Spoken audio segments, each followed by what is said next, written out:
नहीं मिलेगा। इस प्रकार का खान पान भंडार दया दक्षिणा कृपा लोगों के साथ मिलना एकजुटता दिखाना किसी देश में नहीं है। ये भारत की खूबी है, राजस्थान की खूबी है कि हम इस प्रकार के आयोजन करते हैं। हमारे कोई भी सोच हो, हमारी कोई विचारधारा हो, लेकिन जब सामाजिक काम होता है, धार्मिक काम होता है, हम सब मिलकर इकट्ठा होते हैं। हजारों सालों से कोई नई शुरुआत नहीं है। इस परंपरा को बनाए रखना है।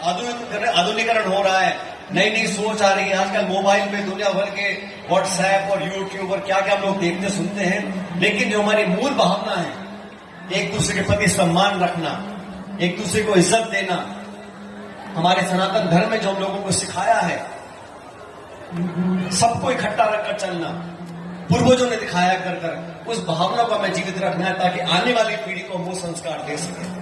ये आज मंदिर का जो निर्माण हुआ है, मूर्ति की स्थापना प्राण प्रतिष्ठा हुई है, ये दशकों तक, पीढ़ियों तक, सदियों तक इस बात का प्रतीक रहेगा कि हम लोगों को कैसे खुशहाली पैदा करने के लिए प्यार मोहब्बत का पैगाम देना बहुत जरूरी है। इसलिए मैं आपसे निवेदन करता हूं, आने वाले समय में अभी एमएलए साहब बता रहे थे पंचायत समिति में कुछ कमियां हैं, कुछ विकास में विलंब हुआ। पूरी ताकत के साथ भीमराज जी, आप हम विधानसभा में, सरकार किसी की भी हो, लेकिन विकास रुकना नहीं चाहिए।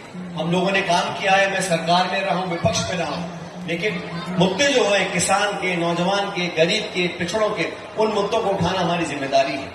और सरकार आए चली जाए, लेकिन जो मुद्दे हैं, जनता की जो भावना है, जनप्रतिनिधि अगर उन भावनाओं का सम्मान नहीं करते और सिर्फ वोट लेकर हम लोग बैठ जाए जयपुर विधानसभा के अंदर तनख्वाह लेने के लिए, मैं समझता हूं वो सही नहीं है। और आप लोगों ने जिस शिष्टाचार के साथ, इस भावना के साथ साफा माला मान सम्मान दिया है, मैं समाज का हमेशा आभारी रहूंगा। और मैं कोशिश करूंगा आने वाले समय में समाज के लोगों को, अच्छे लोगों को, आप भी कोशिश करें, आपके बीच में जो अच्छे लोग हैं, अच्छी छवि के लोग हैं, साफ सुथरी ईमानदार उनकी छवि है, पढ़े लिखे हैं, शिक्षित हैं, जो समाज सेवा कर सकते हैं, राजनीति में आगे बढ़ सकते हैं, उनको आप लोग भी आशीर्वाद दो। आप लोग उनको आशीर्वाद दो, उनका हाथ हम थामेंगे ताकि आने वाले समय में पंचायत से लेकर जयपुर दिल्ली तक उन सब लोगों को काम करने का मौका मिले। जब तक काम करने का मौका नहीं मिलेगा, तब तक इंसान की परख नहीं होती। और काम करने का मौका कौन देता है? राजनीतिक दल देते हैं। मेरी पूरी कोशिश रहेगी कि हम लोग आने वाले समय में आपकी हिस्सेदारी, भागीदारी पूरी करें। और आप लोगों के जो भी हम लोगों से काम होंगे, मेरे बहुत सारे नौजवान साथी विधानसभा के यहाँ बैठे हैं, हम लोग हर मोर्चे पर आप लोगों के साथ रहेंगे। वो किसान कौम जो हाथ से मेहनत कर कर धरती का पेट फाड़ कर देश का पेट पालती है, उन कौमों को मदद करनी पड़ेगी। उन लोगों को, किसानों के बच्चे अगर पढ़ेंगे लिखेंगे आगे पहुंचेंगे, तभी देश प्रगति कर सकता है। चंद लोगों के हाथ में सारी संपत्ति आ जाए, और मुझे कहते हुए खेद है साथियों, आज देश में हालात हो गए, अमीर गरीब की खाई बहुत बढ़ गई। जिनके पास पैसा और संपत्ति कोई गिनती नहीं है, और जिनके पास नहीं है, वो जो दूरी है अमीर गरीब की और गांव शहर की, वो लगातार बढ़ रही है। और ये बात हकीकत है। आजकल संसाधन या पैसा वो देश को आगे नहीं ले जाएगा।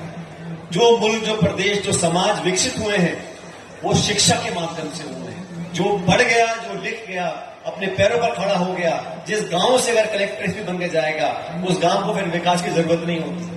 जिस गांव से अधिकारी बनेगा, एमएलए एमपी बनेगा, उस गांव पंचायत का अपने आप विकास होता है। इसलिए शिक्षा पर हमको ध्यान देना है और 36 कौम के लोगों को सब साथ लेकर चलें। लेकिन आज इस पवित्र मौके पर, शुभ अवसर पर, मुझे यहाँ पर आप सबके साथ साथ इस कार्यक्रम में भाग लेने का मौका मिला।